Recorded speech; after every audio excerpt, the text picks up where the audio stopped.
ఆమేన్. Right.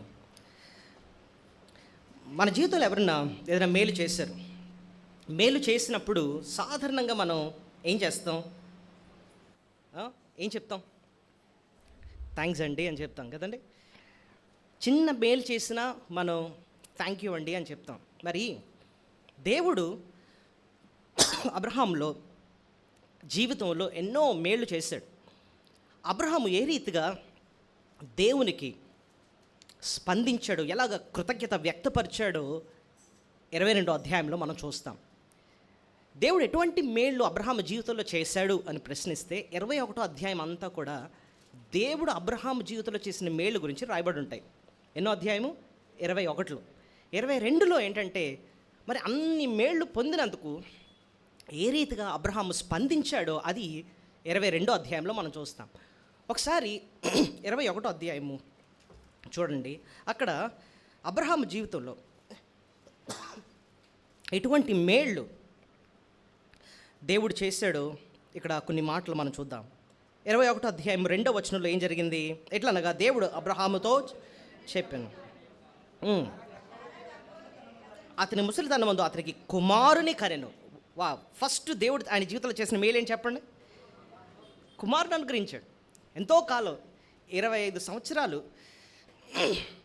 దేవుడు వాగ్దానం చేసిన తర్వాత ఆయన వెయిట్ చేయగా బిడ్డనిచ్చాడు. ఎంతో సంతోషం. సో బిడ్డనిచ్చాడు, అదొక మేలు. ఇంకా కొంచెం కిందకి వెళ్తే 6వ వచనం చూడండి, ఇంకేంటి మేలు ఉంది. అప్పుడు సారా, దేవుడు నాకు నవ్వు కలుగజేశాను. చాలు ఇక్కడే ఉంది చెప్పండి. వాళ్ళు ముఖంలో ఏం కలుగు చేశాడు? దేవుడు నవ్వు కలుగు చేశాడు. సో బిడ్డనిచ్చాడు, ముఖంలో ఏం చేశాడు? నవ్వు కలుగు చేశాడు. ఇంకా మనం కొంచెం కిందకి వెళ్తే 8వ వచనం చూడండి. ఆ పిల్లవాడు పెరిగి పాలు విడిచాను, ఇస్సాకు పాలు విడిచిన దినమందు అబ్రాహాము గొప్ప విందు చేశాను. సో వారింట్లో ఇంకేముంది? గొప్ప విందు అంత సంతోషం అన్నమాట. సో బిడ్డనిచ్చాడు, ఒక పక్కన ముఖంలో నవ్వునిచ్చాడు, అంతేకాకుండా గొప్ప విందు చేశాడు, విందు అనుగ్రహించాడు. ఇంకా 22వ వచనంలో దేవుడు ఆయనకు తోడుగా ఉన్నట్టుగా మనం చూస్తాం. 22వ వచనం చూడండి. 22 సేనాధిపతి అయిన అబ్రహాముతో మాట్లాడి, నీవు చేయి పనులన్నింటిలో దేవుడు నీకు తోడై ఉన్నాడు కనుక. వెయిట్. సో ఇక్కడ ఏంటి మనం అర్థం చేసుకోవచ్చు? దేవుడు ఆయనకి ఎలా ఉన్నాడు? ఇంకా దాని తర్వాత మీరు కింద భాగం చూస్తే శత్రువులతో కూడా ఆయనకి సమాధానాన్ని దేవుడు ఇచ్చాడన్నమాట. సో అభిమేలకుతో ఎంతో సమాధానం ఉన్నట్టుగా మనం చూస్తాం. సో 21వ అధ్యాయం అంతా కూడా అబ్రహాం జీవితంలో ఎన్నో మేలు జరిగాయి. బిడ్డనిచ్చాడు, ముఖంలో నవ్వు ఇచ్చాడు, ఇంట్లో గొప్ప విందు, ఇంకా దేవుడు ఎలా ఉన్నాడు? తోడుగా ఉన్నాడు. అంతేకాకుండా శత్రువులు లాంటి అభిమేలకు వాళ్ళతో కూడా పక్కవారితో కూడా ఏం ఇచ్చాడు? దేవుడు సమాధానం ఇచ్చాడు. ఇవన్నీ మేళ్ళ కాదా చెప్పండి? మరి ఇన్ని మేళ్ళు 21వ అధ్యాయంలో దేవుడు చేసిన తర్వాత అబ్రహాము ఎలా స్పందించాడు అని చెప్పడానికి 22వ అధ్యాయంలో మనం చూస్తాం. 22వ అధ్యాయంలో కీలకమైన మాట ఏదంటే 5వ వచనంలో ఉంటుంది చూడండి. మ్రొక్కి అన్న మాట ఉంటుంది చూడండి. మీరు గాడితో ఇక్కడనే ఉండి నేనును ఈ చిన్నవాడును అక్కడికి వెళ్ళి దేవునికి మ్రొక్కి మరలా మీ యొద్దకు వచ్చేదమని చెప్పింది. సో ఏం చేస్తున్నాడు? మ్రొక్కి. సో దేవుణ్ణి మ్రొక్కుతున్నాడు. మ్రొక్కడం అన్న మాట ఇంకో అర్థం ఏంటంటే ఆరాధించి, ఆయన స్తుతించి అని అర్థం. సో దేవుడు చేసిన మేళను బట్టి అబ్రహాము దేవుణ్ణి స్తుతులు చెల్లిస్తున్నాడు, ఆయన మ్రొక్కుతున్నాడు, ఆయన ఆరాధిస్తున్నాడు. సో మనం కూడా దేవుడు మన జీవితంలో చేసిన మేలును బట్టి మనం ఏం చేయాలి చెప్పండి?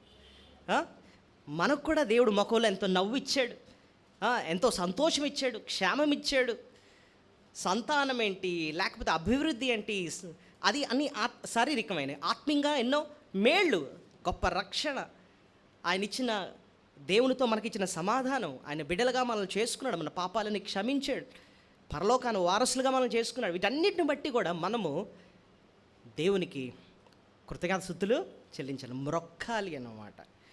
సో ఈ 22వ అధ్యాయాన్ని మనం అర్థం చేసుకోవడానికి 2 కీలకమైన ప్రశ్నలు మనం వేసుకోవాలి. ఈ రెండు కీలకమైన ప్రశ్నలు వేసుకొని అప్పుడు ఈ 22వ అధ్యాయంలో ఉన్న సారాంశం ఏంటో మనం అర్థం చేసుకొని ప్రభుని మనం ఆరాధిద్దాం. ఈ రెండు ప్రశ్నలు ఏంటండి అంటే, మొట్టమొదటిది, ఆయనకు మ్రొక్కటం అంటే ఏంటి? ఇక్కడ రాశాడు కదా, ఆయన ఏం చేశాడంట? మ్రొక్కి అంటాడు. ఆయన మ్రొక్కటం అంటే ఏంటి? వచ్చి వెళ్ళి నమస్కారం పెట్టి వెళ్ళిపోవడమా? ఏంటిది మ్రొక్కటం అంటే ఏంటి అన్నది అర్థం చేసుకుందాం. రెండోది, ప్రభువును మనం ఏ రీతిగా, ఏమని మనం ఆయన్ని స్తుతులు చెల్లించాలి? ఆయన ఏమని మనం స్తుతులు చెల్లించాలి? ఏ రీతిగా? ఆయన లక్షణాలు ఏంటి? ఆయన ఏం చేశాడు? ఎటువంటి మేళ్ళు చేశాడు? సో మొదటిది, ఆయన మ్రొక్కటం అంటే ఏంటి, లేదా ఆయన ఆరాధించడం అంటే ఏంటి? రెండోది, ఏమని ఆయన ఆరాధించాలి? ఎటువంటి మేలును బట్టి ఆయన్ను ఆరాధన చేయాలి? ఈ రెండు ప్రశ్నలు మనం వేసుకుంటేనండి ప్రభుని మనసారా మన స్తుతులు చెల్లించుకుంటాం. మ్రొక్కడం అన్న మాట ఇంకో అర్థం ఏంటని చెప్పాను? ఆరాధించడం. కాబట్టి మొదటి ప్రశ్న ఏంటంటే, ఆయన్ని మ్రొక్కటం అంటే ఏంటి? అసలు ఆయన ఆరాధించడం అంటే ఏంటి? అసలు ఆరాధన మాటకు అర్థం ఏంటి?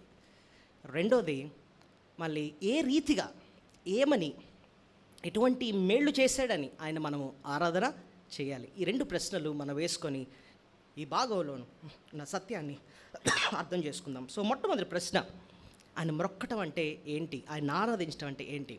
3 విషయాలు చెప్తాను, గుర్తుపెట్టుకోండి. మొట్టమొదటిది, అన్నిటికంటే అందరికంటే దేవుణ్ణి విలువగా ఎంచుకోవడం, ఆయన ఆరాధించడం. చెప్పండి, అన్నిటికంటే అందరికంటే దేవుణ్ణి ఏం చేయడం? విలువగా ఎంచుకోవడం. అది ఆయన్ని మ్రొక్కడం అంటే, ఆయన ఆరాధించడం అంటే. ఇది ఎలా చెప్పారండి అంటే, ఈ భాగంలో అబ్రహాంకి చాలా విలువైన వాడు ఒకడున్నాడు. 22వ అధ్యాయము మొదటి వచనంలో చూడండి, అబ్రహాంకి ఒక వ్యక్తి చాలా విలువైన వాడు. ఎవరో చూడండి. ఆ సంగతులు జరిగిన తర్వాత దేవుడు అబ్రహామును పరిశోధించెను. ఎట్లనగా, ఆయన అబ్రహామా అని పిలువగా అతడు చిత్తం ప్రభువా అనెను. అప్పుడు ఆయన, నీకు ఒక్కడై ఉన్న నీ కుమారుని, అనగా నీవు ప్రేమించు ఇస్సాకును తీసుకొని. చాగండి. ఇక్కడ అబ్రహాముకి విలువైన వ్యక్తి, చాలా అనురాగంతో ఉన్న వ్యక్తి, ఒక వ్యక్తి ఉన్నాడు. ఎవరు? ఎంతకి? ఇస్సాకు కదండి. ఆ ఇస్సాకు గురించి ఎంత వరాన్ని ఇచ్చాడో చూడండి. నీకు ఒక్కడై ఉన్న నీ కుమారుని, అనగా నీవు ప్రేమించు ఇస్సాకు. దేవుడు అంత ఉట్టి ఇస్సాకననే లేదు, నీ ఒక్కగానొక్క కుమారుడైన నువ్వు ప్రేమిస్తున్న, అంటే నీకెంతో విలువైన వ్యక్తి ఒకడున్నాడే. ఎవరు? ఇస్సాకు. ఆ ఇస్సాకును నువ్వు ఇప్పుడు ఏం చేయాలి? బలి ఇవ్వాలి. నేను చెప్పిన చోటకి తీసుకెళ్ళి బలి ఇవ్వాలి అని. ఇప్పుడు చూడండి, అబ్రహాము తన పరీక్ష ఏంటంటే, నాకు ఇస్సాకు విలువ, దేవుడు విలువ. ఇస్సాకుని ఇచ్చింది ఎవరు? దేవుడు. సో అక్కడ అబ్రహాము వ్యక్తపరుస్తుంది ఏంటంటే, ప్రభువా నేను ఇస్సాకుని ఇవ్వడానికి కూడా సిద్ధంగా ఉన్నాను, ఎందుకంటే ఇస్సాకు కంటే నాకు నువ్వు విలువ. సో ఇప్పుడు చెప్పండి, ఆయన ఆరాధించడం అంటే ఏంటి చెప్పండి? ఫస్ట్, అందరికంటే అన్నిటికంటే ఎవరిని విలువ ఎంచుకోవడం? దేవుణ్ణి మనం విలువగా ఎంచుకోవడం. అది ఆయన్ని ఆరాధించడం అండి. మన హృదయంలో దేవుని పట్ల విలువ లేకుండా వేరే వాటిని అన్నిటిని విలువగా ఎంచుకొని దేవుణ్ణి ఆఖరిగా ఎంచుకున్నాం అనుకోండి, అసలు అది ఆరాధన మనసే కాదన్నమాట.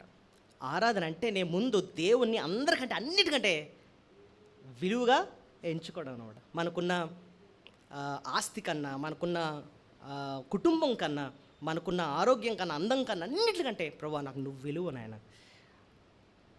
బైబిల్లో భక్తులు ఎన్నిసార్లు ఆ మాట అన్నారు చూడండి. కీర్తన 73లో ఏముంటుంది? ఆకాశమందు నీవు తప్ప నాకెవరున్నారు, నీవు నాకుండగా లోకంలో ఏది నాకు అక్కర్లేదు అంటున్నారు అనమాట. ఎంత విలువైన మాట. ఎక్కడుందన్నమాట? కీర్తన 73:25 చూడండి. నీవు నాకుండగా లోకంలో ఏది నాకు అక్కర్లేదు. సో అక్కడ భక్తుడు ఎవరిని విలువ ఎంచుకుంటున్నాడు? అక్కడ ఆసాఫ్ దేవుణ్ణి ఎంతో విలువగా ఎంచుకుంటున్నారు. ఇంకా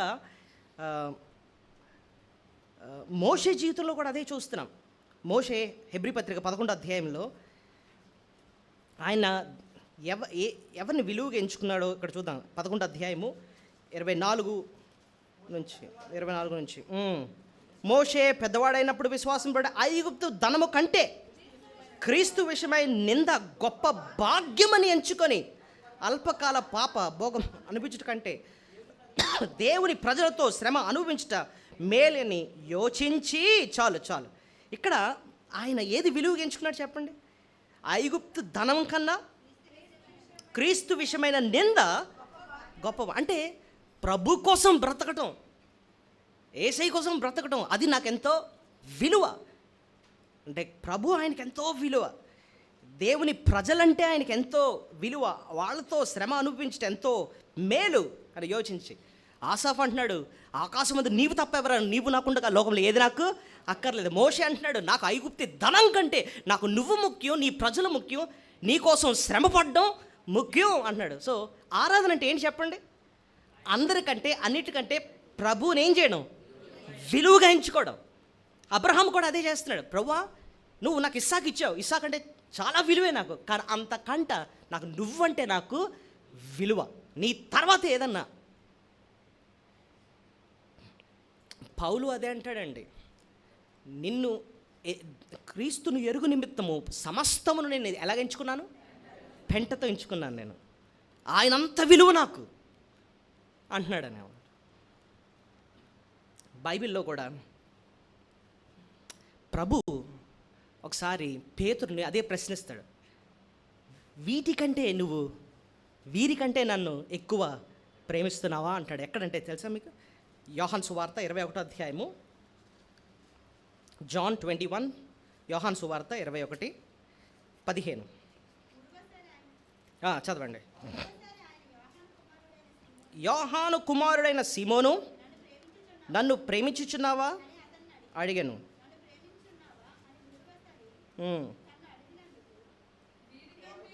ఎక్కడది? 15వ వచనం. యోహాను కుమారుడైన సీమోను, వీరికంటే నీవు నన్ను ఎక్కువగా ప్రేమించు. వీరికంటే అంటే అర్థం ఏంటంటే శిష్యుల కంటే అని కాదు దాని అర్థం. అప్పటి వరకు పేతురు ఏం చేశాడంటే ప్రభువుని వదిలేసి చేపలు పట్టడానికి వెళ్ళిపోయాడు. చేపలు పట్టడానికి ఒక టీం ఉంటారనమాట, వాళ్ళ దగ్గరికి వెళ్ళిపోయాడు. ఆ బోట్లు, వాళ్ళలు, వ్యాపారం, ఇందులో వెళ్ళిపోయాడు అనమాట. ఎవరిని వదిలేశాడు? ప్రభువుని వదిలేశాడు. అప్పుడు ప్రభు వచ్చి అదే క్వశ్చన్ వేస్తున్నాడు, నీ వ్యాపారం కన్నా నీ వృత్తి కన్నా నీకెవరు ఎక్కువ అని అడుగుతున్నాడు అమ్మా. వీటికంటే నువ్వు నన్ను ప్రేమిస్తున్నావు అంటే నా కోసం అవసరం అయితే ఏం వదిలేయాలి? నువ్వు నీ వృత్తి, నీ పని అంతా వదిలేసి నా పని కోసం నువ్వు రావాలి అంటున్నాడు అనమాట. వీటికంటే నువ్వు నన్ను ఎక్కువ ప్రేమిస్తున్నావు. ఇప్పుడు ప్రభు మనల్ని అడే అడుగుతాడండి, నీ ఉద్యోగం కన్నా,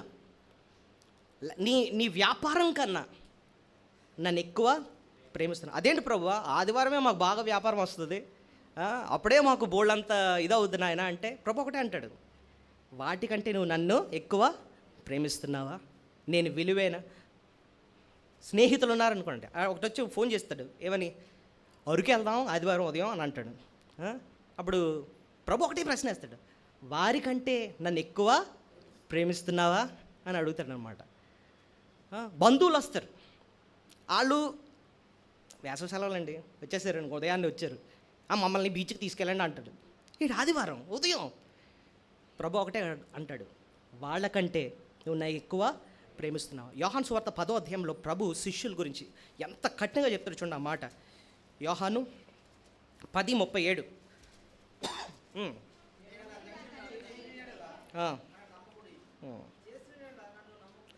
అంటే వెయిట్ మత్తయ్య 10:37. మత్తయ్య 10:37. తండ్రినైనను తల్లినైనను నాకంటే ఎక్కువగా ప్రేమించేవాడు నాకు పాత్రుడు కాడు, కుమారునైనను కుమార్తె అయినను నాకంటే ఎక్కువ ప్రేమించేవాడు నాకు పాత్రుడు. సో ఇవన్నీ మనకి ఏమర్థం అయ్యి చెప్పండి? ఆరాధన అంటే ఏంటి? ఆయన మొక్కడం అంటే ఏంటి? వచ్చి నమస్కారం పెట్టేయడం ఏం చెప్పండి? ముందు అందరికంటే అన్నిటికంటే ప్రభువుని ఏం చేయడం? విలువగా ఎంచుకున్నాను. Lord, you are the most valuable to me. ఇంగ్లీష్లో ఒక పాట ఉంటుంది, you are my all in all అన్న పాట ఒకటి ఉంటూ అందులో ఒక మాట, you are the treasure that I seek, you are my all in all. నువ్వే నా ఆస్తి నాయన, నువ్వే నాకు విలువ, నీకంటే నాకు విలువ ఎవరు లేరు నాయన, నిన్ను సంతోషపెట్టడం నాకు విలువ, నీకంటే నాకు ఎవరు లేరు నాయన అన్నట్టుగా అంతగా ఆయన్ని విలువగా ఎంచుకోవాలి. సో ఎందుకంటే ఆయన్ని విలువగా ఎంచుకోవాలి అని అంటే, మనకిచ్చిన ప్రతి విలువైనది కూడా ఎవరిచ్చారు మనకి? దేవుడు ఇచ్చాడు. కాబట్టి అన్నిటికంటే ఎవరిని విలువ ఎంచుకోవాలి? ఆయనే ఇచ్చాడు విలువైనవని. ఎక్కడ రాస్తుందంటే యాకోబు 1:17 ఏమని రాస్తుంది? శ్రేష్టమైన ప్రతి ఈవియు, సంపూర్ణమైన ప్రతి వరమును పరసంబంధమైనదై జ్యోతిర్మయుడకు తండ్రి ఎదురు నుండే వచ్చును. సో నీకున్న ప్రతి విలువైనది కూడా ఎవరిచ్చారట? దేవుడు ఇచ్చాడు. కాబట్టి ఈ విలువైన వాటిని అన్నింటిని పక్కన పెట్టి ఎవరిని విలువగా ఎంచుకోవాలి? దేవుని విలువగా ఎంచుకోవాలి. అది ఆరాధన అంటే. ఫస్ట్ ఆయన విలువగా ఎంచుకోవడం. మన జీవితంలో విలువైనవి ఏంటి చెప్పండి? మనిషికి సాధారణంగా విలువైనవి ఏంటేంటి ఉంటాయి చెప్పండి? ఒక మంచి వైజాగ్లో ఒక ఎకరం సైట్ ఉందనుకోండి, విలువ కాదా చెప్పండి? మంచి సెంటర్లో సైట్ ఉంది, ఓకే, విలువే. ఓకే, ఇంకేంటి విలువైనవి మనిషికి చెప్పండి? ఒక ఉద్యోగం చాలా విలువైనది, ఇంకా ఒక కారు, ఒక బంగళా, లేకపోతే ఇంకా బంగారం, ఇవన్నీ విలువైనవా కదా చెప్పండి? ఇవన్నీ చాలా. ప్రభు అంటున్నాడు, అవన్నీ ఎవరిచ్చారు తెలుసా నీకు? నేనే ఇచ్చాను. కాబట్టి వాటికంటే నువ్వేం చేయాలి? నన్ను విలువగా ఎంచుకోవాలి. సో ఒకటి మనకు అర్థమైంది, దేవుణ్ణి మనం ఎంతో విలువగా ఎంచుకోవడం. ఇంకేంటండి మొక్కటం అంటే? ఇంకేంటి ఆయన ఆరాధించడం అంటే ఏంటి అంటే, రెండోది ఆయనకు వెంటనే లోబడ్డం. అది ఆరాధన. చెప్పండి, ఆయనకు వెంటనే లోబడ్డం. అబ్రహాము ఇక్కడ ఆయన్ని ఎలాగా స్పందించాడో చూడండి. 2వ వచనం ఏం చెప్పాడు? నేను చెప్పు ఓ పర్వతంలో ఒక్కడైన దానికి దహన బలిగా అతన్ని అర్పించమని చెప్పాను. నెక్స్ట్ ఏమైంది? తెల్లవారినప్పుడు అబ్రహాము లేచి తన గాడిదకు గంతులు కట్టి తన పనివారితో ఇద్దరిని ఆ కుమారుడు ఇస్సాకు వెంట పెట్టుకొని దహన బలి కట్టలు చీల్చి లేచి దేవుడు తనతో చెప్పిన చోటకి వెళ్ళాను. సో ఇక్కడ మనకేం అర్థమవుతుందండి? రెండోది ఏంటో తెలుసా? మొక్కటం అంటే ఆయనకు వెంటనే ఏం చేయడం? లోబడి. సో 2వ వచనంలో దేవుడు ఆజ్ఞ ఇచ్చాడు, 3వ వచనంలోనే వెంటనే లోబడిపోయాడు అన్నమాట. సో మొక్కటం అంటే ఏంటంటే ఆయనకు వెంటనే ఏం చేయడం? లోబడ్డం. వెంటనే ఇష్టంగా పూర్తిగా లోబడిపోవడం అన్నమాట.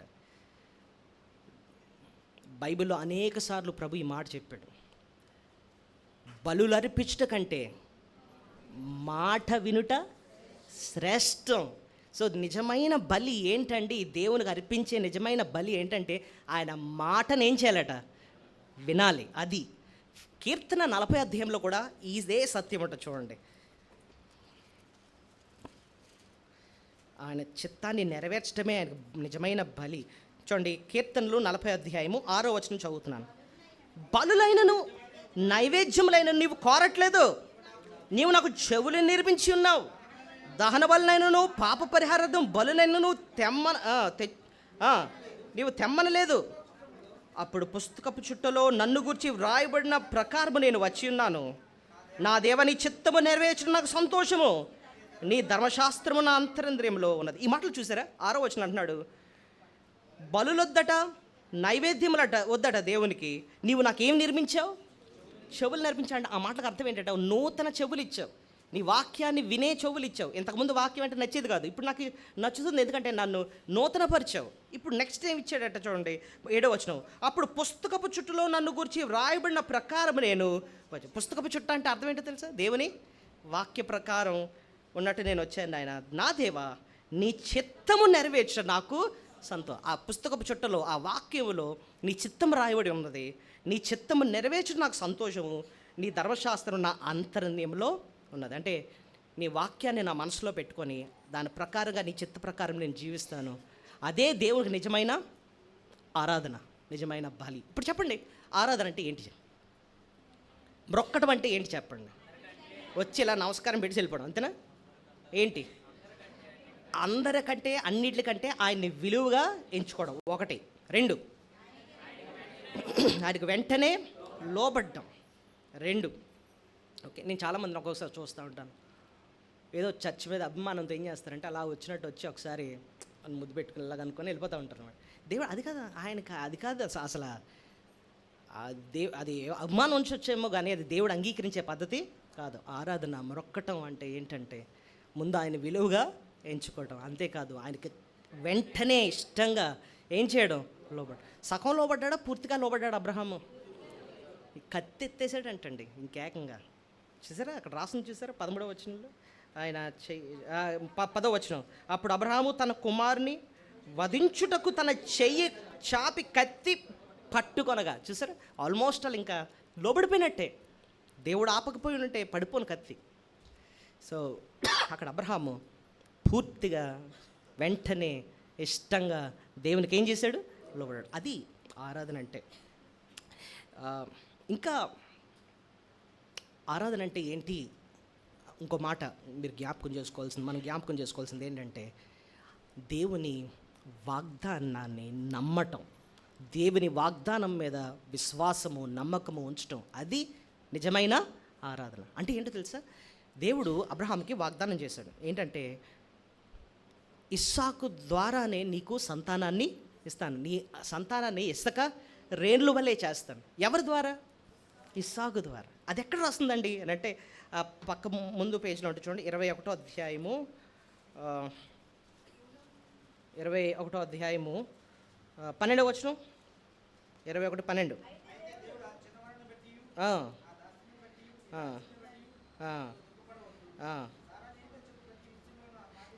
ఇస్సాకు వలన అయినదే నీ సంతానం అనబడును.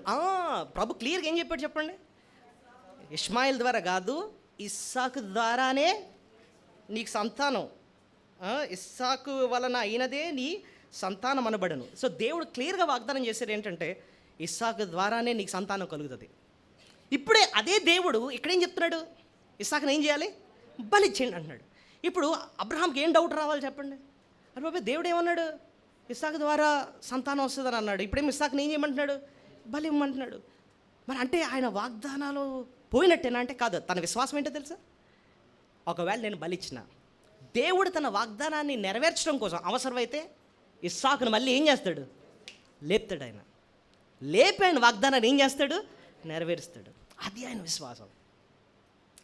హెబ్రీ పత్రికల 11:19 అదే మాట ఉంటుంది చూడండి, హీబ్రూస్ 11:19. హెబ్రీ పత్రిక 11:19. ఎవడు ఆ వాగ్దానంను సంతోషంగా అంగీకరించనో ఇస్సాకు వలన అయినది నీ సంతానం అనబడును అని ఎవనితో చెప్పబడును, అబ్రహాము మృతులో సైతము లేపుటకు దేవుడు శక్తిమంతుడని ఎంచినవాడై తన ఏకైక కుమారుని అర్పించి ఉపమానుగా అతన్ని మృతుల్లో నుండి మరలా పొందను. చూసారా, తన విశ్వాసం ఏంటంటే అవసరమైతే మృతుల్లో నుండి సహితం దేవుడు నా బిడ్డను ఏం చేస్తాడు, లేపి ఆయన వాగ్దానాన్ని నెరవేరుస్తాడు. అది పాయింట్ అండి. ఇద్దండి అసలు మొరక్కటం అంటే. వెళ్ళి ఏదో పాట పాడేసి వెళ్ళి లేకపోతే ఏదో నమస్కారం పెట్టేసి వెళ్ళిపోవడం ఇది కాదండి మొరక్కటం అంటే. ఇప్పుడు చెప్పండి ఆరాధన అంటే ఏంటి చెప్పండి. 3 మాటలు చెప్పాను. అందరికంటే అన్నిటికంటే దేవుణ్ణి విలువగా ఎంచుకోవటం, అది ఆరాధన. 2, వెంటనే ఇష్టంగా పూర్తిగా ఆయనకి లోబడిపోవడం, అది ఆరాధన. 3, ఆయన ఇచ్చిన వాగ్దానాల్ని నమ్మటం. ఇప్పుడు మనం దేవా నీకు స్తోత్రాలని చెప్పి అని చెప్పి దేవుని స్తుతించేసి ఆయన మాట మీద నమ్మకం లేదనుకోండి మనకి, అప్పుడు ప్రభు ఏమంటాడు చెప్పండి, అరే నేను నా వాగ్దానాల మీద నీకు నమ్మకం లేదు, ఇంక నీ ఎందుకు పాటలు పాడడం ఎందుకు, లేకపోతే నువ్వెంతో గొప్ప దేవుడు అది ఇది అని స్తుతులు చెల్లించడం ఎందుకు, అసలు నువ్వు అన్న మాటలకి నీ జీవితానికి అసలు కనెక్షనే లేదు అంటాడనమాట ప్రభు. సో నిజమైన ఆరాధన ఎక్కడ బయలుదేరదంటే ఆయన ఇచ్చిన వాగ్దానాలని నమ్మటం. నీ ప్రతి అవసరాన్ని ఆయన తీరుస్తాడని చెప్పి వాగ్దానం చేశాడు. ఏం చేయాలి మనం, నమ్మాలి. నాకు మొర్ర పెట్టము నీకు ఉత్తరం ఇస్తానని చెప్పి వాగ్దానం చేశాడు. ఏం చేయడం, నమ్మటం. నీతిమంతుడు విడువబట్టు కానీ ఆయన సంతానము భిక్షమిత్రుడు కానీ నేను ఎప్పుడు చూచి ఉండలేదు అంటున్నాడు దేవుడు. అలాంటి పరిస్థితి తేనంటున్నాడు. ఎప్పుడు కూడా అలాంటి పరిస్థితి దేవుడు మళ్ళీ తేడు, ఎందుకంటే వాక్యంలో ఉంది కాబట్టి. దేవుడిచ్చిన వాగ్దానాల్ని ఆ రీతిగా నమ్మాలి. నేను మళ్ళీ వస్తాను, నేనుండు చోటకు మిమ్మల్ని తీసుకెళ్తానని వాగ్దానం చేశాడు. ఆ వాగ్దానాన్ని ఏం చేయాలి? నమ్మాలి. యుగ సమాప్తి వరకు సదాకాలం నేను మీతోనే ఉన్నాను అని అన్నాడు. అంటే అర్థం ఏంటి? దేవుడు ఉన్నాడా లేడా? ఉన్నాడు. ఈ సమయంలో కూడా నీకు నాకు తోడుగా ఉన్నాడు. నిన్ను విడువను ఎడబాయని అంటాడు. అంటే కష్టం వచ్చినప్పుడు ఆయన వదిలేయడం కాదు, కష్టం వచ్చినప్పుడు ఇంకా తోడుగా ఉంటాడు అనమాట. ఎందుకంటే ఆయన వాగ్దానము ఇచ్చాడు. నిజంగా నువ్వు ఆరాధన మనసు ఉందంటే ఆ వాగ్దానాన్ని ఏం చేయాలి? మనం నమ్మాలి. ఇదండి మ్రొక్కటం అంటే. ఈ మూడు గుర్తుపెట్టుకోండి ఎప్పుడు. ఆరాధించడం, ఆయనకు మ్రొక్కటం అంటే ఆయన విలువగా ఎంచుకోవడం, అందరికంటే అన్నిటికంటే ఆయన ఎంతో విలువగా ఎంచుకోవడం. రెండు, ఆయనకు వెంటనే ఇష్టంగా పూర్తిగా లోబడ్డం. అంతే కాదు, మూడోది ఆయన ఇచ్చిన వాగ్దానాల్ని నమ్మటం, ఆయన మాటని నమ్మటం. అది ఆరాధన మనసు అన్నమాట. రెండో ప్రశ్నకి వెళ్దాం. మరి ఏమని ప్రభుని ఆరాధించాలి? ఏమని స్తుతించాలి? ఆయన గురించి ఏమి అర్థం చేసుకుంటూ ఆయన స్తుతించాలి? ఒక 5 విషయాలు నేను క్లుప్తంగా చెప్తాను. అవి మనం ఈ భాగంలో నుంచి మనం చూసి ప్రభుని మనం ఆరాధిద్దాం. ఆదికాండం 22వ అధ్యాయం. ఇంతకీ ఏంటంటే 5 విషయాలు ప్రభుని ఏ రకంగా మనం ఆరాధించవచ్చు అని అంటే, మొట్టమొదటిది, దేవుడు మన జీవితంలో కష్టాలు ఒప్పుకుంటాడు, కానీ మన మేళ్ళకే ఒప్పుకుంటాడు. అందుకోసం మనం దేవుని ఏం చేయాలి? మన స్తుతులు చెల్లించాలి. దేవుడు కష్టాలు ఒప్పుకునేది దేనికోసం అంట? మనకు మేలు కొరకే. ఆయన కష్టాన్నేంటి, శ్రమనేంటి ఒప్పుకుంటాడు. అందుబట్టే మనం దేవుని మనం మనసారా స్తుతులు చెల్లించాలి. God allows sufferings for good. దేవుడు మన మేలు చేయడానికి ఒప్పుకుంటాడు. ఇది ఎలా చెప్పారండి అంటే 22వ అధ్యాయం మొదటి వచనం చూడండి. ఆ సంగతులను జరిగిన తర్వాత దేవుడు అబ్రహామును పరిశోధించెను. చాలు. ఏం చేయడానికి దేవుడు ఇక్కడ కష్టాన్ని ఒప్పుకుంటున్నాడు అబ్రహాంకి? ఏం చేయడానికి? తనని నాశనం చేయడానిక, ఆయన్ని బాధించడానిక, లేదా పరీక్షించడానిక? పరీక్షించడానికి. దేవుడు ఎప్పుడైనా మన జీవితంలో ఏ కష్టం ఒప్పుకున్నా సరే, ఒకటి గుర్తుపెట్టుకోండి, దేవుడు ఎప్పుడు మనల్ని నాశనం చేయడానికి కాదు కష్టాన్ని ఒప్పుకోవడానికి, మనకు మేలు చేయడానికే ఆయన ఒప్పుకుంటాడు. ఎందుకు? ఏంటండి ఆ మేళ్ళు అంటే, ఒకటి పరీక్షించడానికి. ఏం చేయడానికంటే అండి, ఇప్పుడు చూడండి, పరీక్షించడం ద్వారా కలిగే మేలు ఏంటండి అంటే, ఇప్పుడు చూడండి, ఎవరైనా పరీక్ష రాశారనుకోండి, దానివల్ల కలిగే మేలేంటి? ఒక వ్యక్తి పరీక్ష రాశాడండి. ఇప్పుడు పరీక్షలు అవుతున్నాయి, 10th లేదా ఇంటర్ లేదా పరీక్షలు అవుతున్నాయి. పరీక్ష రావడం ద్వారా ఒక వ్యక్తికి జరిగే మేలేంటి? తన జ్ఞానవంతుడని రుజువు అవుద్ది. అంతేనా? ఇప్పుడు మా అబ్బాయి అసలు వైజాగ్లో మా వాడంత తెలివైనోడు లేడండి అని చెప్పుకుని తిరుగుతున్నాం అనుకోండి మనం. ఓకే, బాగానే ఉంది. పరీక్ష రాస్తే 4 ఉండిపోయాయి అనుకుందాం. అప్పుడు ఏమంటారు చెప్పండి? నువ్వు చెప్పిన దానికి ఈ మార్కులకి అసలు కనెక్షనే లేదంటారు. కానీ పరీక్ష రాసిన తర్వాత అందులో నిజంగానే 600కి 600 వచ్చాయి అనుకోండి మార్కులు, నిజంగానే వైజాగ్లో ఎంతకంటే తెలివైనోడు లేడండి అంటారు. సో పరీక్ష ఒక వ్యక్తి ఎంత అంటే తన అంటే సామర్థ్యత ఏంటో బయట పడుతుందన్నమాట. అలాగే మన విశ్వాసం ఎంత బలమైందో రుజువు చేయడానికి దేవుడు మనకేం పెడతా ఉంటాడు? పరీక్ష పెడతాడు. అది అర్థమైందా మీకు? సో దేవుడు ఏ కష్టాన్ని, శ్రమను ఒప్పుకున్నా సరేనండి, అది మన మేలుకే ఒప్పుకుంటాడు. ఒక కారణం ఏంటంటే, మన విశ్వాసాన్ని ఏం చేయడానికి? పరీక్ష. అబ్రహాము విశ్వాసులకు తండ్రి అన్నారు కాబట్టి అది ఎలాగొచ్చింది? ఆయనకు దేవుడు ఏం పెట్టాడు? పరీక్ష పెట్టాడు. మన జీవితంలో కూడా దేవుడు ఏం పెడతాడండి? పరీక్షలు పెడతాడు. ఇప్పుడేమో దేవుడు గొప్ప దేవుడు అండి, అదండి ఇదండి మనం అంతా చెప్తాం. చిన్న కష్టం ఒప్పుకున్నాడు అనుకోండి, ఏంటండి దేవుడు ఎలా చేసాడు, ఈ బాబు ఏంటండి అని చెప్పేసి కంగారు అయిపోతున్నాం అనుకోండి, కదిలిపోయినట్టే. కానీ నిజమైన విశ్వాసం పరీక్షకు నిలిచినదై అన్నాడు. సో పరీక్షకు ఏం చేస్తుందట? ఎన్ని కష్టాలు వచ్చినా, శ్రమలు వచ్చినా నిలబడతారు ప్రభు కోసం. సో మనల్ని పరీక్షించడానికే దేవుడు ఒప్పుకుంటాడు. యోబుకి ఎలాంటి పరీక్షలు వచ్చాయి? యోబుకి ఆలోచించండి, ఒకే రోజు తనకున్న బిడ్డలందరూ కూడా ఏమవుతారు? చనిపోతారు. ఒక్క బిడ్డ చనిపోతేనే ఆ బాధ నుంచి రికవర్ అవ్వడానికి తల్లిదండ్రులకి కొన్ని సంవత్సరాలు పడుతుంది. అవునా కదా చెప్పండి? కానీ ఒకే రోజు బిడ్డలందరూ ఏమైపోయారు? చనిపోయారు. ఎంత బాధ ఆలోచించండి. అది ఎలాంటి పరీక్ష? యోబు ఒకే మాట అన్నాడు, యెహోవా ఇచ్చెను. ఆ మాట అంత ఈజీ కాదండి. ఆ మాట అంత ఈజీ కాదు. విశ్వాసే, ఓన్లీ ఒక విశ్వాసే పలకగలడు అలాంటి మాట. ప్రభువా ఇదిగో నువ్వు నన్ను చంపినను, అనారోగ్యం అంతా వచ్చేసిన తర్వాత, అంతా పోయిన తర్వాత అన్న మాట, ఇదిగో నాయన నువ్వు నన్ను చంపినను, నేను నీకోసమే కనిపెట్టుకుంటాను. అలా భార్య ఏమంది పక్కన? దేవుణ్ణి దూషించి చచ్చిపోతుంది, దేవుణ్ణి దూషించి చచ్చిపోతుంది. కానీ మూర్ఖురాలు మాట్లాడినట్టు నువ్వు మాట్లాడొద్దని చెప్తున్నాడు. దేవుడు ఇచ్చినప్పుడు మనం అనుభవించాం, సంతోషించాం. ఇప్పుడు కష్టం ఇచ్చినా అది కూడా అంగీకరించాలి. యెహోవా ఇచ్చను, యెహోవా తీసుకుని, ఆయన నామానికే మహిమ, ఆయనకే ఘనత. సో అది నిజానికి యోబుకి ఆ టైంలో పరీక్షణ సంగతి ఆయనకి తెలియదు, కానీ మనకు తెలుసు. ఎందుకు? ఆ చరిత్ర అంతా బైబిల్లో రాసుంది. దేవుడు ఎవరికి రుజువు చేసి చూపిస్తున్నాడు ఆ టైంలో. యోబు యొక్క విశ్వాసాన్ని ఎవరికి ప్రూఫ్ చేస్తున్నాడు చెప్పండి? దేవుడు సాతానుకి. కరెక్టే. సాతానుడు ఏమంటాడు చెప్పండి?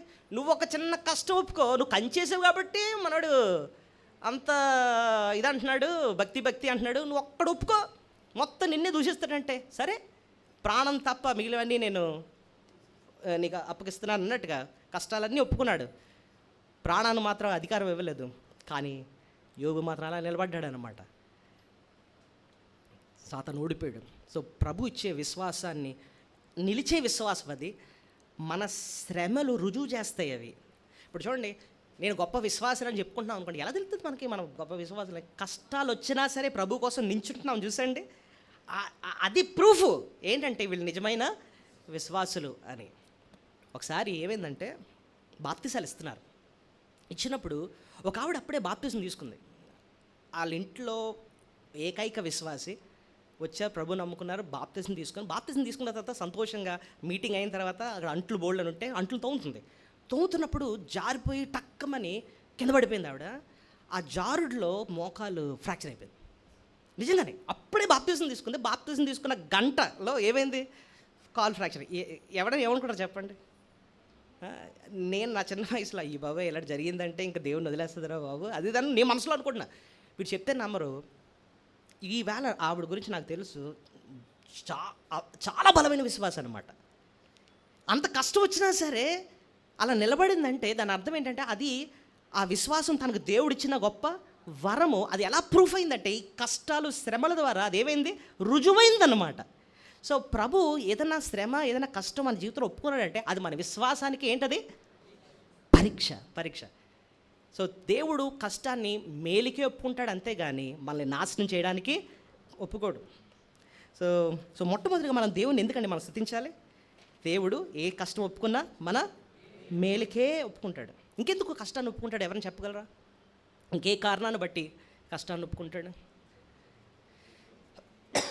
కష్టంలో మనల్ని పరీక్షించడం మాత్రమే కాదు, దేవుడు తన నమ్మకత్వాన్ని రుజువు చేయడానికి కూడా మన జీవితంలో ఏదో ఒప్పుకుంటాడు? కష్టాన్ని ఒప్పుకుంటాడు. తన నమ్మకత్వాన్ని రుజువు చేయడానికి, మన విశ్వాసాన్ని రుజువు చేయడం మాత్రమే కాదు, ఆయన ఎంత నమ్మకస్తుడో రుజువు చేయడానికి. ఇప్పుడు దానియేలు స్నేహితులు ఉన్నారు, షడ్రకు, మేషకు, అబేద్నెగోలు. వాళ్ళకి ఎలాంటి కష్టాన్ని ఒప్పుకున్నాడు దేవుడు చెప్పండి? అగ్నిగుండంలో పడేశారనమాట వాళ్ళని. మరి ఆయన నమ్మకత్వాన్ని ఎలా రుజువు చేశాడు దేవుడు?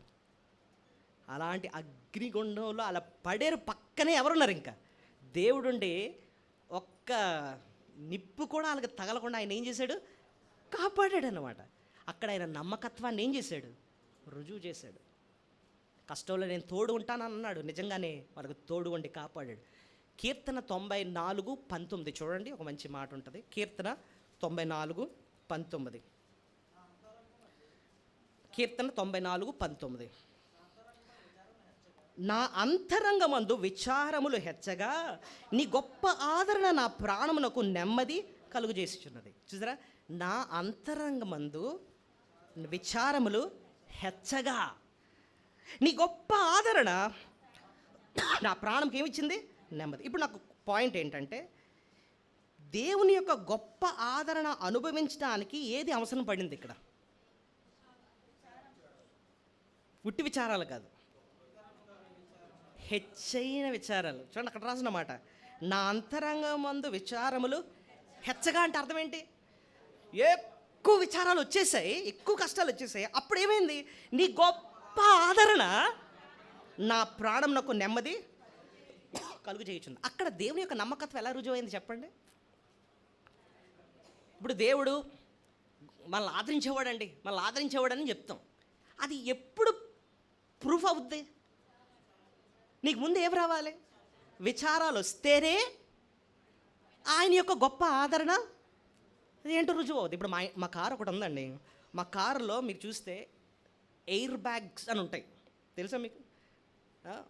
ఎయిర్ బ్యాగ్ అని ఉంటుంది, లోపల ఎయిర్ బ్యాగ్స్ ఉంటాయి. అవి ఎప్పుడు ఓపెన్ అవుతాయి? ఉట్టప్పుడు ఓపెన్ అవ్వవు అవి. ఏదైనా గట్టిగా దబ్బును గుద్దినప్పుడు ఆ దెబ్బ మనకి రాకముందే అవి ఎయిర్ బ్యాగ్స్ వచ్చేసి మనకేమి హాని అవ్వకుండా ఆపేస్తాయి అన్నమాట. అవి ఓపెన్ అవ్వాలంటే ఏది రావాలి ముందు? యాక్సిడెంట్ అయితేనే అప్పుడే అది ఏదో బయటికి వస్తుంది. అప్పటి వరకు అది ఎంత బాగా పనిచేస్తుందో ఎవరికి తెలియదు. దేవుడు ఇచ్చే గొప్ప శక్తి ఏంటో, ఆయన ఆదరణ ఏంటో, ఆయన కృప ఏంటో మనం అనుభవించాలంటే దాని గుండా వెళ్ళాలి. ఆ కష్టం గుండా వెళ్తేనే ఆయన యొక్క గొప్ప ఆదరణ ఏంటో మనము అనుభవిస్తాం. లేకపోతే గట్టు మీద ఉండే మాటలు మాట్లాడటమే, అంతేనా?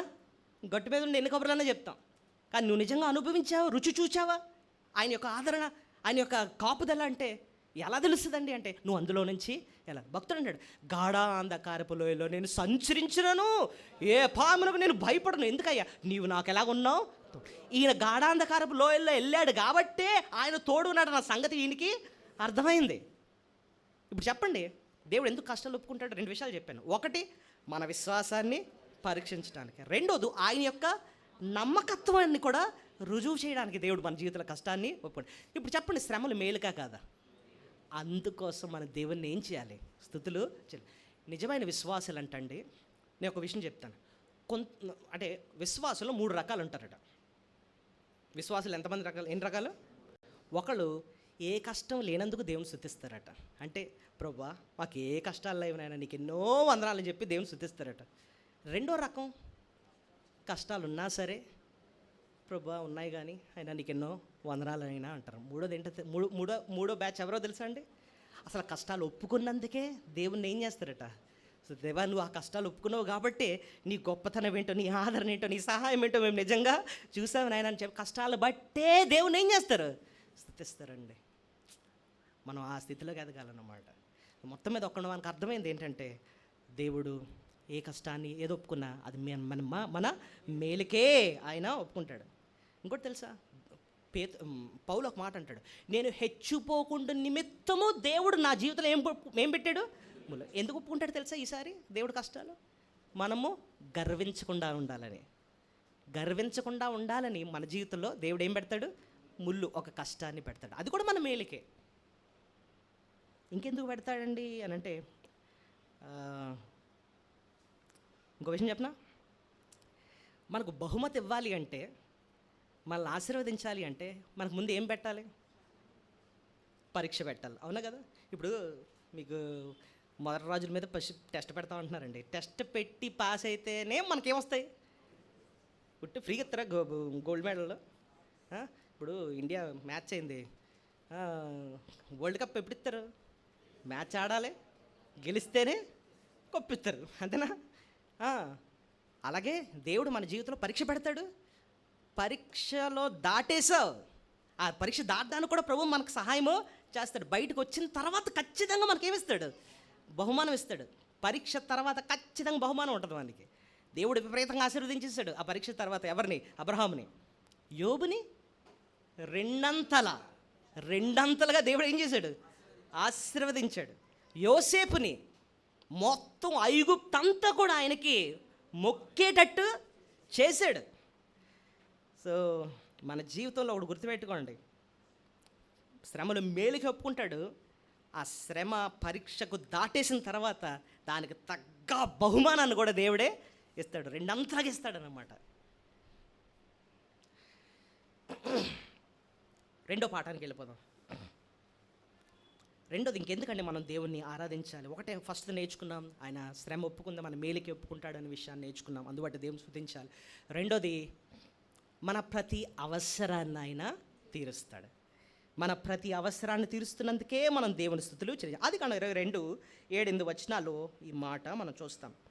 ఇస్సాకు తన తండ్రి అయిన అబ్రహాముతో నా తండ్రి అని పిలిచెను. అందుకు అతడు ఏమి నా కుమారుడా అనెను. అప్పుడు అతడు నిప్పులను కట్టెలను ఉన్నవి కానీ దహన బలికి గొర్రె పిల్ల ఏది అని అడుగా అబ్రహాము నా కుమారుడా దేవుడే దహన బలికి గొర్రె పిల్లను చూచుకొనునని చెప్పాను.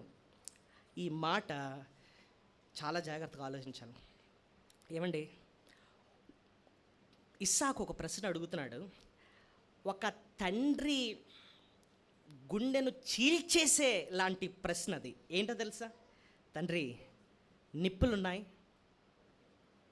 కట్టెలున్నాయి, కత్తి ఉంది, కానీ దహన బలికి గొర్రెపిల్ల లేదు నాయన అంటే అబ్రహాము గుండె బద్దలైపోయి ఉంటుందండి.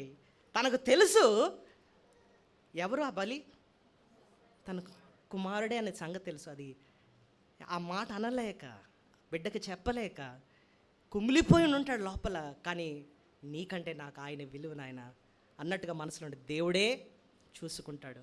అయితే ఆయనకుంది, విశ్వాసం ఉంది, దేవుడు నా బిడ్డను బలి తీసుకున్నా సరే మళ్ళీ లేపుతాడు, విశ్వాసం ఉంది. కానీ దేవుడే చూసుకుంటాడు అని చెప్పి వెళుతున్నాడు. ఇక్కడ మనం నేర్చుకునేది ఏంటంటేనండి, దేవుడు నిజంగానే ఆ బలి కొరకు ఇస్సాకు స్థానంలో గొర్రెపిల్లని సిద్ధపరిచాడు.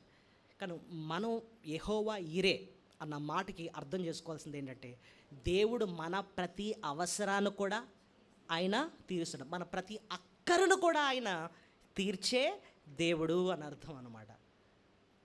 ప్రతి అక్కరను ఆయన తీరుస్తాడు. ఫిలిప్పీ 4:19 చదవండి. ఫిలిప్పీ పత్రిక 4వ అధ్యాయము.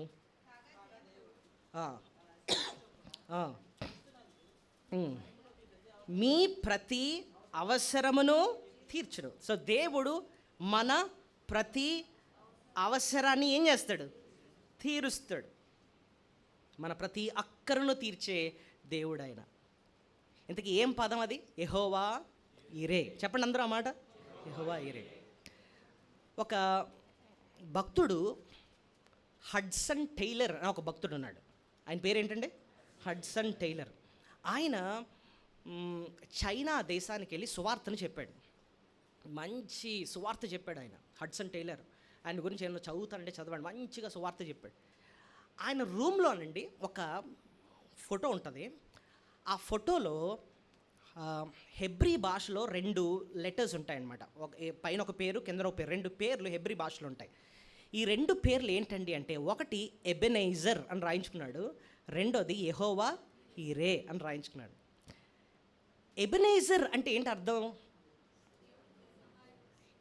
ఆయన ఎంతవరకు సహాయం చేసినవాడు, ఇంతవరకు సహాయము చేసినవాడు ఎబెనైజర్.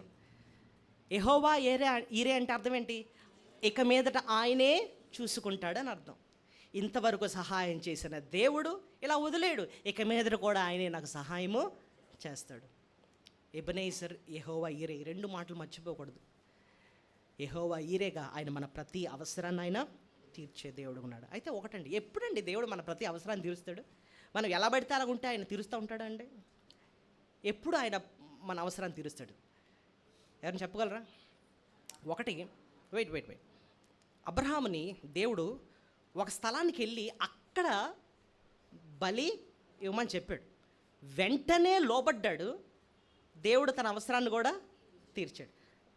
బైబిల్లో చూడండి, ఎవరైతే దేవుడు చెప్పినట్టు మాటకు లోబడ్డారో లోబడ ప్రతి వారికి ఆయన అవసరాన్ని తీర్చాడు. ఏలియా కరువు కాలంలో దేవుడు ఒక ఆజ్ఞ ఇచ్చాడు. ఏలియా వెళ్ళు, నువ్వు ఎక్కడ వెళ్తావంటే అక్కడ ఒక వాగు ఉంది. ఆ వాగు పేరేంటి? కెరూతు వాగు. అక్కడ వాగు దగ్గర ఉండు, నీకు నేను ఆహారాన్ని ఇస్తాను. దేవుడు చెప్పాడు కాబట్టి పరిగెట్టుకుని ఎక్కడికి వెళ్ళిపోయాడు? ఆ వాగు దగ్గరికి వెళ్ళిపోయాడు. ఆ పక్కన పెద్ద నది ఉంది, యోర్దాన్ నది.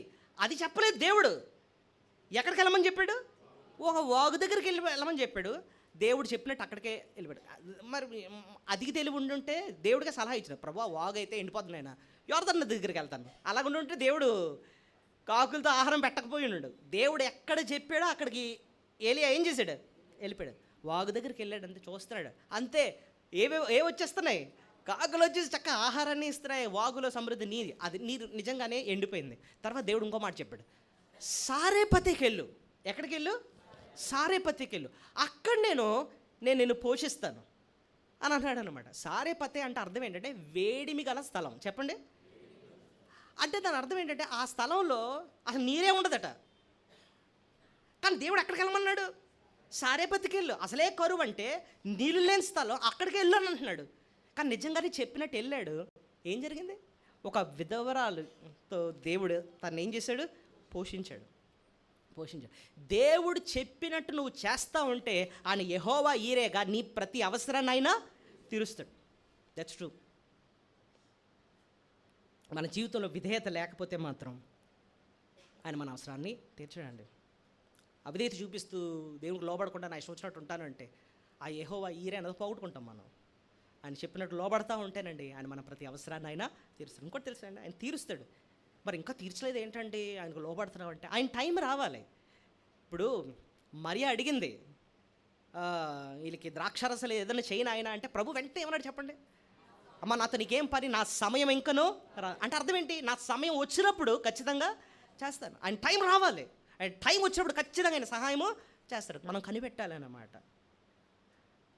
ఇంకోటి, దేవుడు తప్పకుండా మన అవసరాన్ని తీరుస్తాడండి. కానీ ఇంకోటి ఇక్కడ మనం ఆలోచించి ఇంకొక చాలా కీలకమైన పాయింట్ ఏంటంటే ఆయన అవసరం తీరుస్తాడు, కానీ ఆయనకు మహిమ వచ్చేటట్టు తీరుస్తాడు. ఆయన నీకు మహిమ వచ్చేటట్టు కాదు, ఎవరికి మహిమ రావాలని? ఆయనకు మహిమ రావాలని ఆయన మన ప్రతి అవసరాన్ని తీరుస్తాడు. మనం ప్రార్థన చేసేటప్పుడు కూడానండి, దేవా పలానా అవసరాన్ని తీర్చిన ఆయన అని ప్రభుని అడుగుతాం. కానీ మన మనసులో వాడు గుర్తుపెట్టుకోవాల్సింది ఏంటంటే ఆ ప్రార్థనకు ఖచ్చితంగా దేవుడు ఒక ప్రశ్న అడుగుతాడు మనల్ని, తద్వారా నాకేంటి మహిమ వస్తుంది అడుగుతాడు ఆయన. హన్న బైబిల్లో చాలా కాలం ప్రార్థన చేసింది, కానీ ఆమెకి బిడ్డలు కలగలే. చాలా కాలం గొడ్రాలుగా ఉండిపోయింది అనమాట. కానీ తన ప్రార్థనలో చిన్న మార్పు చేసిందండి, దెబ్బకి దేవుడు జవాబు ఇచ్చాడు. ఏంటో చిన్న మార్పు చెప్పగలరా? ప్రభా నేను అడిగింది ఎందుకు అడుగుతున్నానంటే నీ మహిమ కొరకే. ఎందుకు? ఈ బిడ్డని మళ్ళీ నేను నీ కొరకు పెంచుతాను. ఇక్కడ ఒక్క సరైన ప్రవక్త లేడు, ఇశ్రాయేలు నడిపించడానికి సరైన రాజు లేడు, ప్రవక్త లేడు. నా బిడ్డని నీ సన్నిధిలో నీ కొరకు నేను పెంచుతాను నాయన, నీ సన్నిధిలోనే ఉంటాడు. అంతే, దెబ్బకి దేవుడు వెంటనే ఏమి ఇచ్చేసాడు? జవాబు ఇచ్చాడు. సో దేవుడు మన ప్రతి అవసరాన్ని తీరుస్తాడు, కానీ ఆయన ఖచ్చితంగా ఒక ప్రశ్న వేస్తాడు. ఏంటో తెలుసా? ఈ అవసరం తీరుస్తాను కానీ దానివల్ల నాకేంటి మహిమ అని అడుగుతాడు. దేవుడు మన ప్రతి అవసరం తీరుస్తాడు, కానీ మన సంతోషం మన మహిమ కోసం కాదు. ఎవరి మహిమ కొరకు? దేవుని మహిమ కొరకు.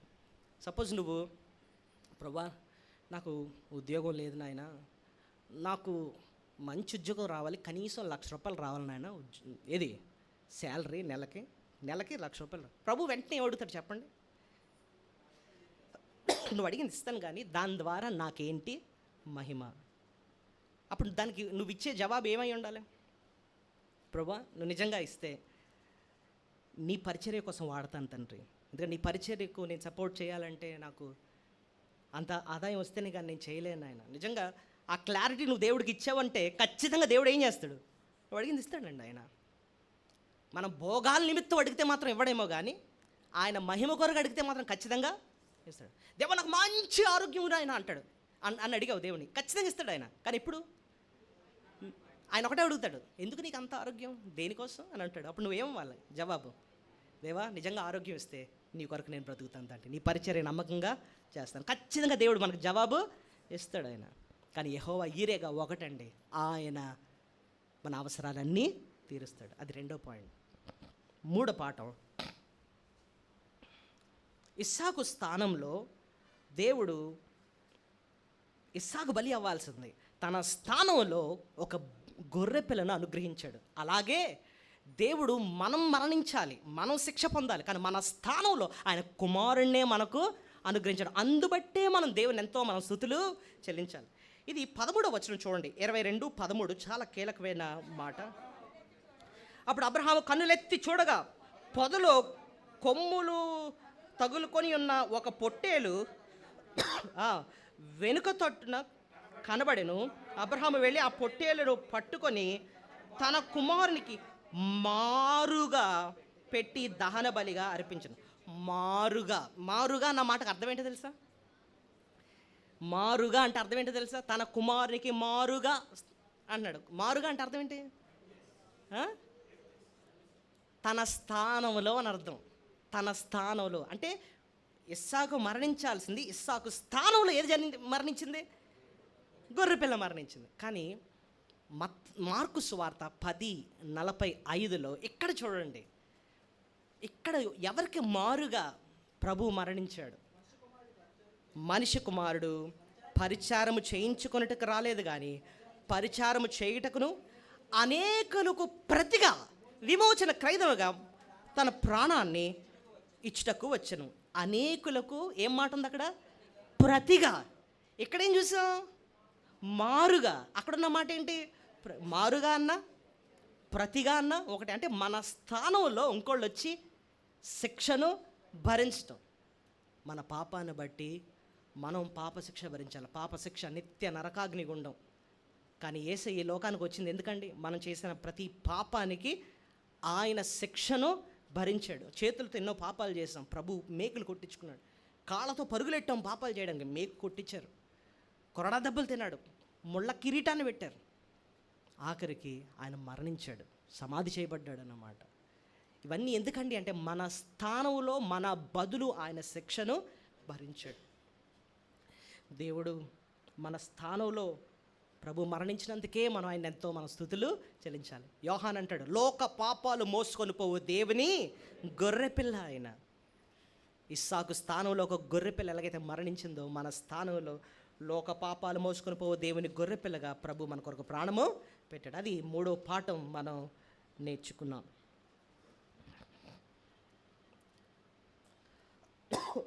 5వ పాఠం, 4వ పాఠం. ఈ 4వ పాఠం చెప్పక ముందు ఇంకొక విషయం జ్ఞాపకం వస్తుంది. ఇప్పుడు చూడండి, ఆ గొర్రెపిల్ల బలైంది కాబట్టే అబ్రహాముతో పాటు బేర్షెబాకు ఎవరు వచ్చారు? ఇస్సాకు వచ్చాడు. చూడండి, అది ఎక్కడ రాస్తుంటుంది? వీళ్ళిద్దరు కలిసి బేర్షెబాకు మళ్ళీ వచ్చారని ఉంటుంది. ఎక్కడంటే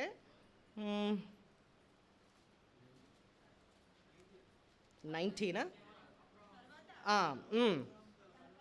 అబ్రహాము పనివాడు యొద్దకు తిరిగి రాగా వాళ్ళు కలిసి బేర్షెబాకు వెళ్ళి, కలిసి ఎక్కడికి వెళ్ళిపోయారంట? మళ్ళీ కలిసి మళ్ళీ ఇంటికి వెళ్ళిపోయారు, బేర్షెబాకి వెళ్ళారు.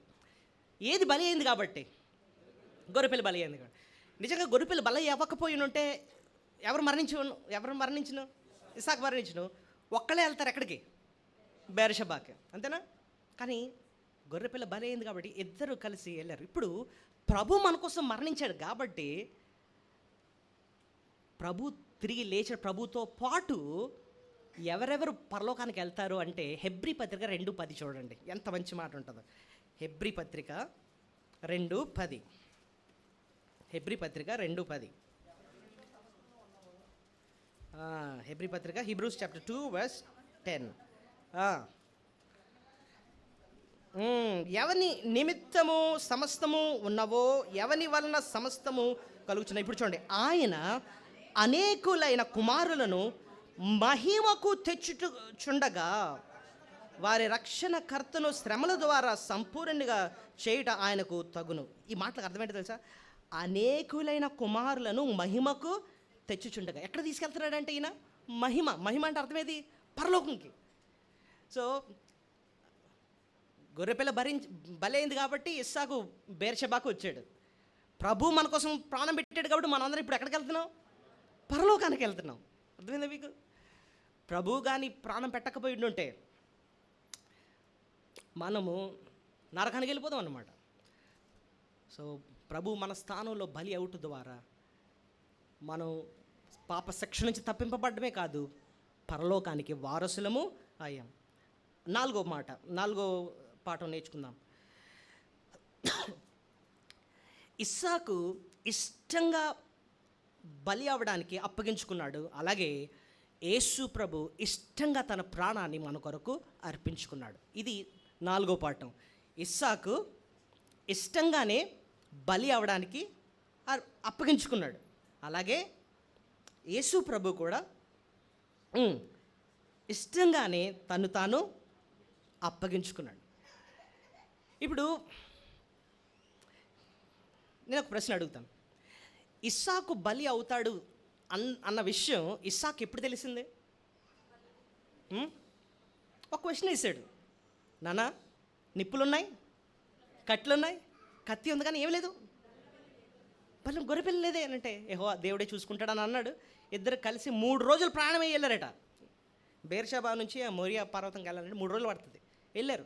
తీరా అక్కడికి వెళ్ళిన తర్వాత రాళ్ళు పేర్చారు, కట్టెలు పేర్చారు. తర్వాత దాని మీద ఎవరిని పడుకోబెడుతున్నాడు? ఇస్సాకును. అక్కడ ఏం జరుగుంటుందో చెప్పండి, ఆ కాన్వర్జేషన్ ఏమై ఉంటుందో చెప్పండి. ఇస్సాకును బంధించి పడుకోబెట్టాడు అంటాడు, కానీ ఆ సంభాషణ ఏమై ఉంటుందో చెప్పండి.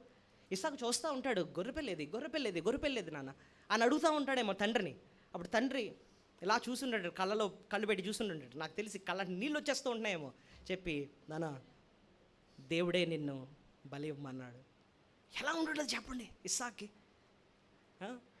బంధించి అంటే అర్థం ఏంటో తెలుసా? 2 చేతులు ఇచ్చేసి ఉంటాడు ఇలాగా.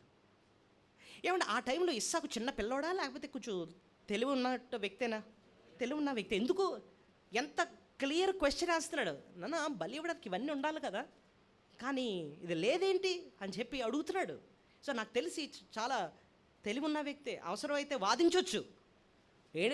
అదేదో ఇంటి దగ్గర చెప్పాల్సింది నువ్వు ఇక్కడ తీసుకొచ్చి బలెత్తారంటున్నావు డామ్డు అని చెప్పి పారిపోయాడు అనుకోండి. అలాగేం చేయలేదు. ఇస్సాకు ఏం చేశాడు చెప్పండి? ఇచ్చేసాడు 2 చేతులు. అబ్రహాము ఇష్టంగా ఇస్సాకుని ఇచ్చేస్తున్నాడు. ఇస్సాకు కూడా తన ప్రాణాన్ని ఇష్టంగానే ఇచ్చాడు. అది ఎవరి గురించి మనకు సూచిస్తుందండి అంటే, యోహాను సువార్త 10:17లో యేసు ప్రభు నా ఇష్ట ప్రకారంగానే తన ప్రాణాన్ని మన కొరకు అప్పగించాడంటండి. చూడండి, యోహాను 10:17.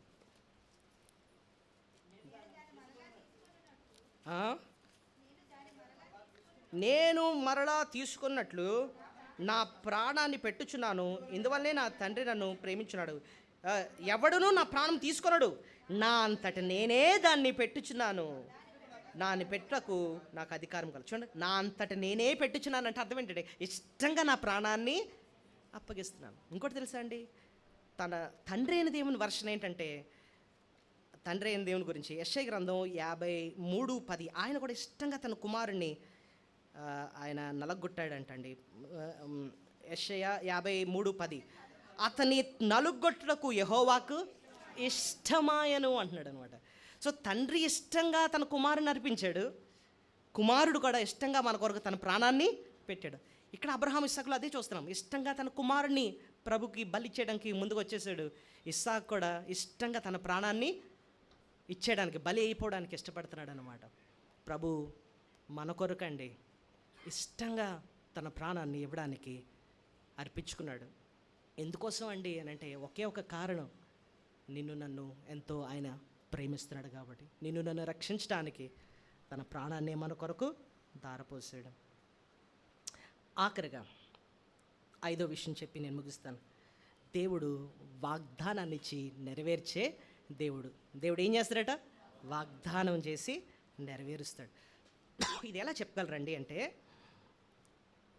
ఇప్పుడు ఇస్సాకు మరణించలేదు, బ్రతికే ఉన్నాడు. దేవుడు వాగ్దానం ఏం చేశాడు? ఇస్సాకు ద్వారానే నీకేం కలుగుతుంది? ఎక్కడ రాస్తుంది అన్నమాట? చదివాం మనం 21:12 చివరి ఉంది కదండి. ఏముంది? ఇస్సాకు వలన అయినదే నీ సంతానం అనబడును. Okay, right. ఇప్పుడు చూడండి ఎంత అద్భుతంగా దేవుడు వాగ్దానాన్ని నెరవేరుస్తున్నాడో. ఈ 22వ అధ్యాయంలో ఫస్ట్ టైం ఒకళ్ళ గురించి ఇక్కడ పేరు రాయబడి ఉంటుంది. ఎవరో తెలుసా? రెబెకా. చూడండి ఎక్కడ రాసి ఉంటుంది చూడండి, 20వ వచనం నుంచి.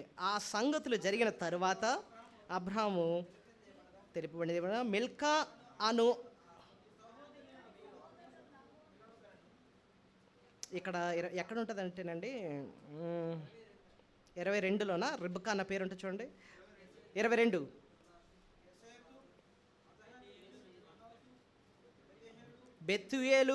బెతుయేలు రెబ్కాను కనెను.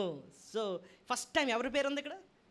సో ఎవరు పుట్టేశారు అక్కడ? ఆల్రెడీ ఎవరు పుట్టారు ఇక్కడ?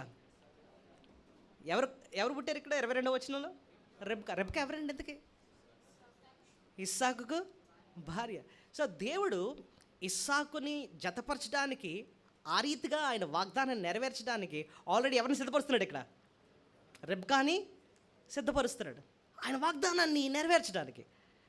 సో ఇస్సాకు రెబ్కా ద్వారానే యాకోబు వస్తాడు. ఏసావు యాకోబు నుండి 12 గోత్రాలు, అక్కడ నుంచి ఇశ్రాయేలు యొక్క సంతానము అభివృద్ధి చెందుతూ ఉంటుందన్నమాట. సో మొత్తం మీద దేవుడు ఆయన ఇచ్చిన వాగ్దానాన్ని ఆ రీతిగా ఏం చేస్తున్నాడు? నెరవేరుస్తున్నాడు. మన జీవితంలో కూడా ఆయన వాగ్దానాలు ఏం చేస్తాడు? ఆయన నెరవేర్చే దేవుడు. సో ఒకసారి ఇవాళ మనం నేర్చుకున్న వర్తమానం అంతటిని ఒక సమరీలో చెప్తాను, జాగ్రత్తగా జ్ఞాపకం చేసుకోండి.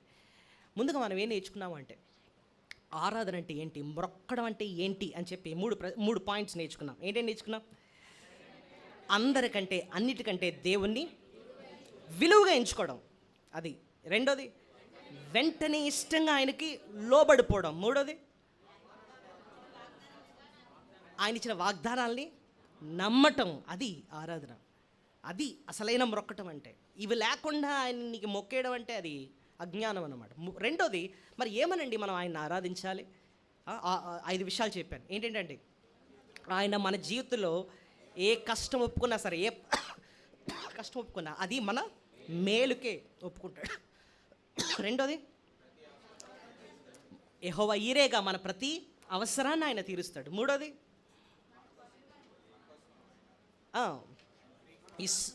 ఇస్సాకు స్థానంలో ఎలాగైతే గొర్రెపిల్ల బలి అయిందో అలాగే మన స్థానంలో ప్రభు మరణించాడు. మన స్థానంలో ప్రభు మరణించాడు, ఆయన శిక్షను భరించాడు. నాలుగోది,